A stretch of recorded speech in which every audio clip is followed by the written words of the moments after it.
Hey guys, Sniz here, and with 3.16 coming to an end and all the events being over, I've decided to take the rest of the time left in 3.16 to test and see how many skills, if any, we can make work with Arcanist brand. Now, being a brand lover myself, I didn't really have high hopes for this, but after doing some testing, it seems that there are quite a few skills that seem that they could be potentially really good as a brand.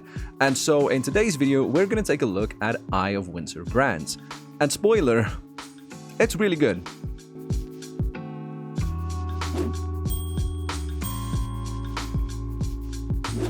Now, a quick disclaimer before we get into the detail. Pretty much all these builds were thrown together in one day over on stream. We have a list of good skill gems that seem to be promising with Arcanist brand from previous testing. I wake up the morning, we choose a skill, and then we try and build it over the one stream period of about 6 to 7 hours. So none of these setups are perfect. The market is quite dead. So depending on what's available for us to buy / make ourselves, we try and give these builds or these skills as good of a fighting chance as we possibly can, but these should be seen as proof of concepts and not as build guides, because you will have to adjust a few things to turn these into playable builds. So Eye of Winter is a relatively new skill, only introduced a few leagues ago, and I think on its introduction, initially people weren't too impressed by it. Later on, as people started to figure out that it interacts with Hydrosphere for insane single target, it became extremely popular, especially for bossing. Now, as you can see, the single target is really crazy. So what you're looking at here is Eye of Winter in Arcanist brand. Well, we have two brands that attach to an enemy thanks to Runebinder, and they continuously cast Eye of Winter. When Eye of Winter is cast, this big circle flies out that shoots out tiny little projectiles around it. As the circle travels, these projectile shards can hit the boss, and if they don't hit the boss and they hit the Hydro that you've placed near the boss, if you use the Snakebit Ring, allowing projectiles from spells to chain +1 times, these projectiles can chain from the Hydro back to the boss. And that's why we get this insane single target that you're seeing right now. Now, Eye of Winter is really just a solid skill at the moment. It's extremely powerful for bossing, and it's also comfortable for mapping and clearing. We'll have to see how long the skill stays in its current state. The interaction between Eye of Winter and Hydro seems to be very powerful, and we'll have to see what GGG think of this in the upcoming patch notes. Now, sadly, Arcanist brand itself isn't really popular as a main skill. People typically only use Arcanist brand to apply Sniper's Mark or to put down Wave of Conviction or Frostbomb for exposure, and I think there are a few reasons for that.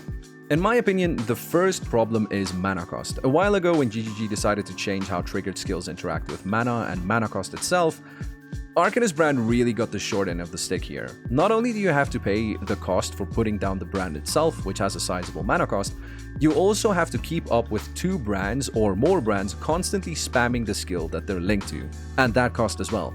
And so at the end of the day, you really have to have a lot of mana management, and when we take a look at the gear we use in this setup, you'll see what I mean.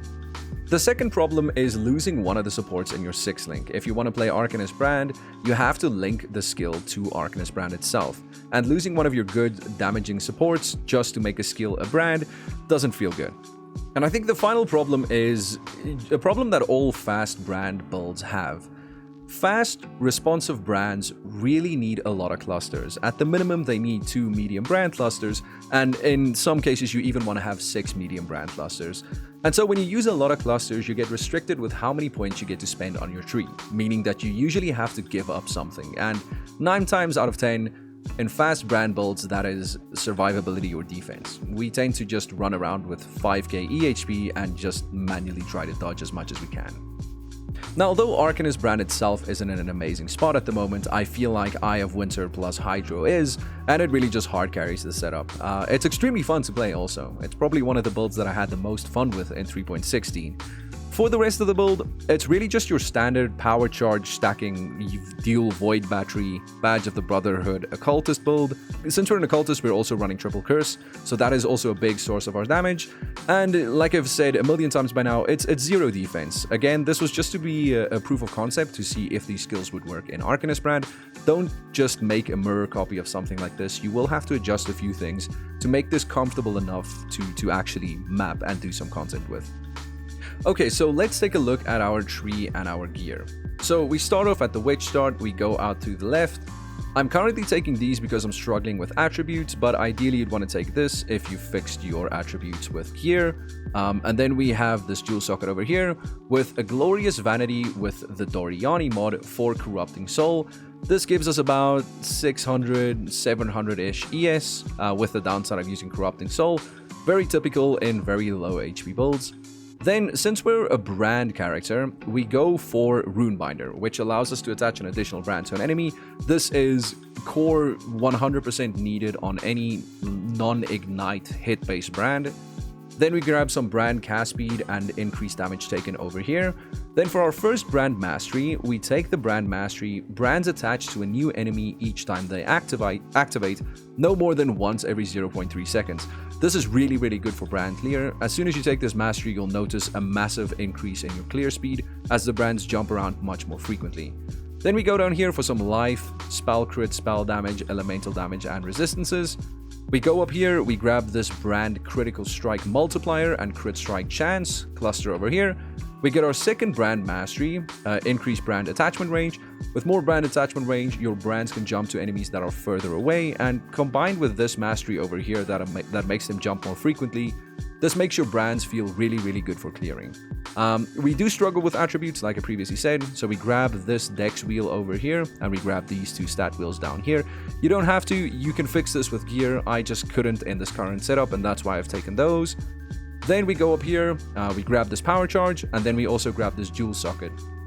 Now in this jewel socket, I have a replica conqueror's efficiency. Like I said, mana is a big problem for us, so getting this -9 mana flat on all of our skills is really big. If you do find a way to deal with mana and you don't need this replica conquerors, you could go for a large thread of hope. If you put it in here, you get access to cold damage over here and cold penetration, which is really big. And you can also take this node for mana regen and cast speed, maybe even some AoE and some defensive nodes down here if you want to. But currently, I really need the mana cost, and that's why I'm taking that. Like I said, we get the power charge over here, we get some life over here. I only have the 1 life mastery at this point since I'm short on points. You want to get probably the +50 max life as well, maybe some life regen while moving. It really depends on how many points you get and how you plan your tree out. Then we get the power charge mastery and the power charge cluster, or just the charge cluster up here. In this mastery, we take 3% increased damage per power, frenzy, or endurance. Since we're running 10 power and 10 frenzy, this does add up to be quite a big boost to our damage, so very much worth taking up here. Then we grab the jewel socket. We'll go over the cluster jewels later. Then we just grab some spell crit over here with the 25% critical strike multiplier against unique enemies mastery. Some hybrid life and ES from this node with some chaos res. Then we grab the almost mandatory mana reservation efficiency wheel down here with the 50% increased mana reservation efficiency of skills mastery. If you're pathing through here on the tree and you're not taking this, you probably should be taking this. This is an extremely powerful mastery in the current patch, and I really do recommend you take it on almost any build. Then we have the last power charge up here. We grab the jewel socket, grab some life, go down here for the cluster jewel socket over here, grab some more life over here. Like I said, if you get more levels, you can use these masteries to get more life. Then for our cluster jewels, both our larges, once again, are cold damage larges, 8 passive with blanketed snow and widespread destruction. Now, again, the reason we do this is because we want blanketed snow to be on one of our travel nodes. If you can get a 3 passive with blanketed snow on one of your travel nodes, that is ideal, but they tend to be very expensive. So, as you can see, that is the exact same cluster we have up here. We really just want blanketed snow. It is extremely powerful on cold hit-based builds. And I really do recommend you get a cluster like this if you can't afford a 3 passive. Then for our mediums, I have 3 of these mediums. They are brand damage mediums with brand loyalty. Enemies take 3% increased damage for each brand attached to them. And then we also have remarkable cast speed and chance for your brand cast to create an additional cast. So this ends up to be a massive amount of increased damage. I have 3 of these, so that's 9% increased damage taken, and we can attach 2 brands to an enemy, so that's 18% increased damage taken. So this is a massive damage multiplier to the damage from our brands. And then since we have 3 remarkables, we have more than 100% chance to create double. So whenever I right-click to create 1 brand, I will always create 2 brands. And since we can attach 2 brands to an enemy, it really just makes boss fighting a little bit more comfortable. And since we have to deal with mana cost as well, I would really recommend you do Remarkable, but you don't have to do 3 of these. You could do something else here. It definitely doesn't have to be 3 of them. And then for our last cluster up here, now this is only for this is specific to Eye of Winter. Here I use a projectile damage medium with Repeater for projectile damage and cast speed, and Eye to Eye for projectile damage and projectile damage to nearby enemies. You could just use another one of these brand mediums. It's not a massive DPS loss. I just happen to have this one laying around and I wanted to try it out. Now for the jewels that we use in this build, let's start off with our Watcher's Eye. This is a base crit Hatred Watcher's Eye and a cast speed Zealotry Watcher's Eye.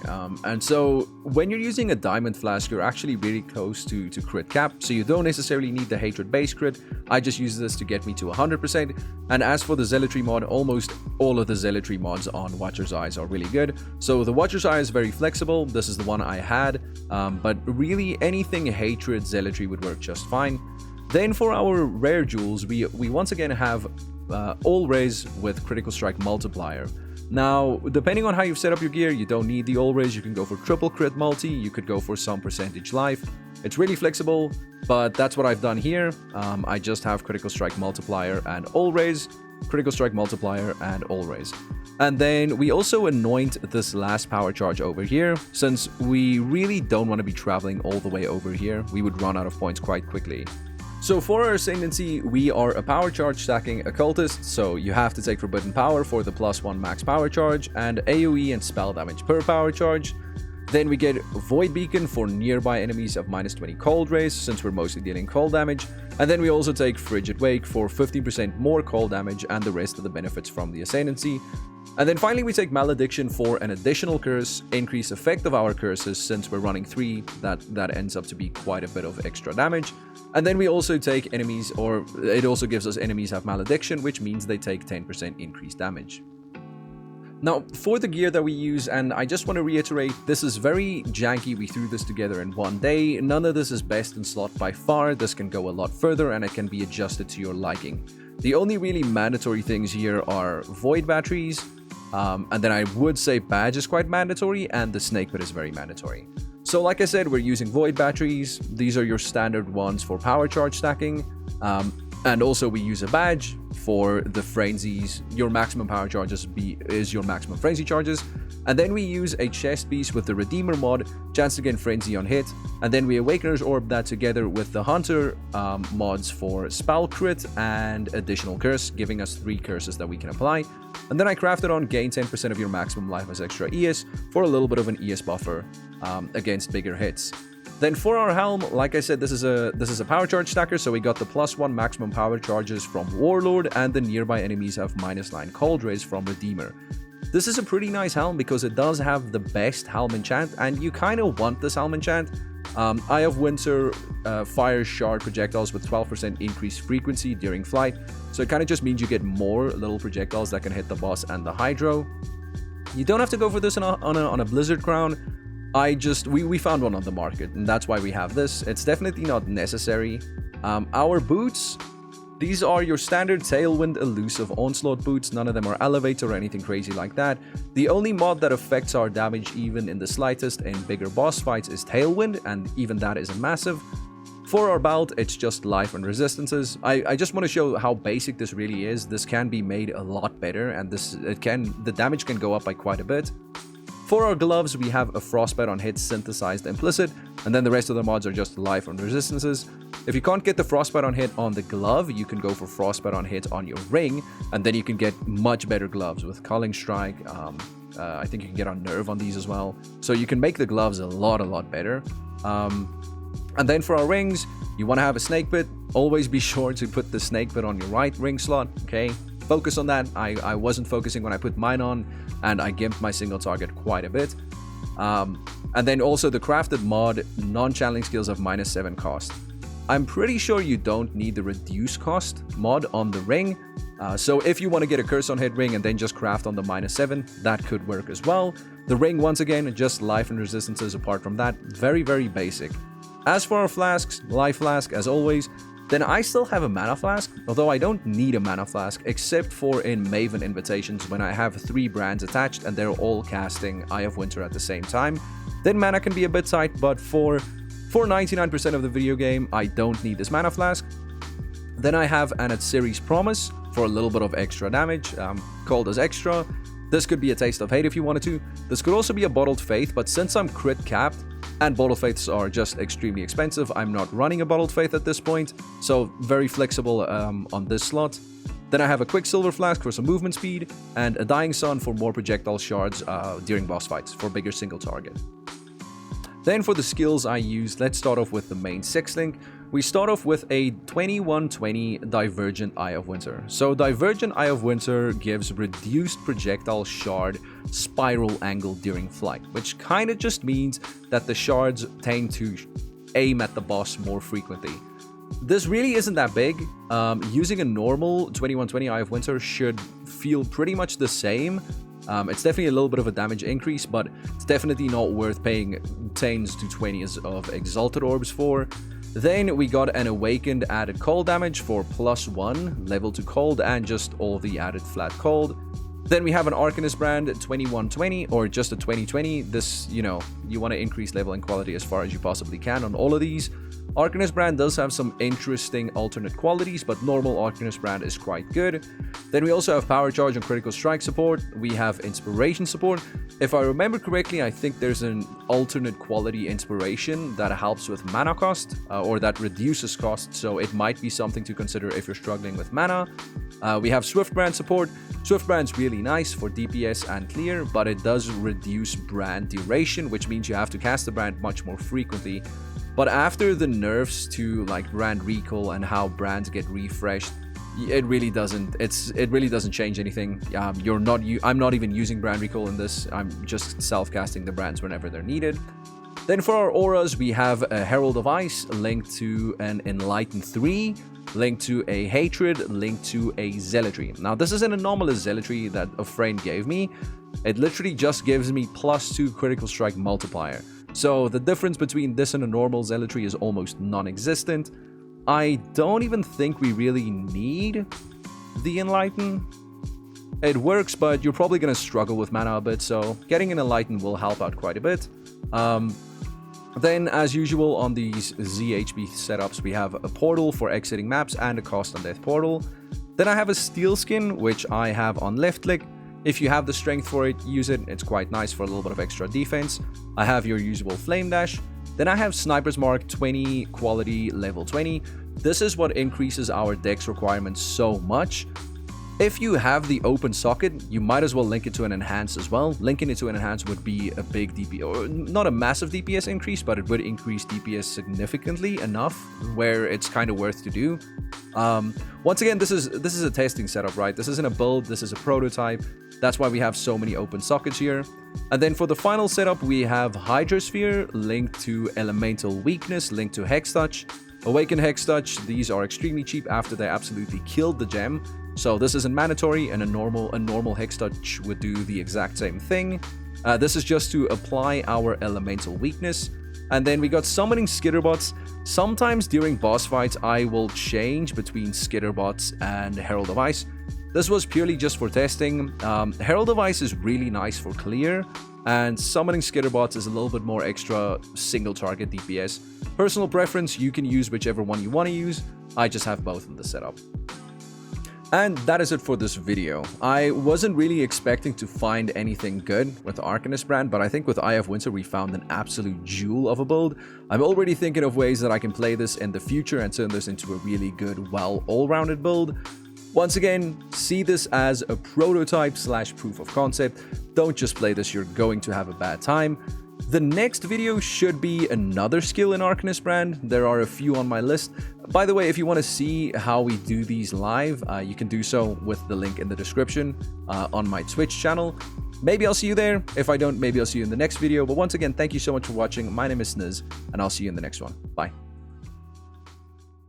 Streamer S9 ZZZZZZZ is looking out for his kingdom of chatters. No begging for op items from my chatters, he said. And he blasted the beggar to the afterlife. to the afterlife, dude.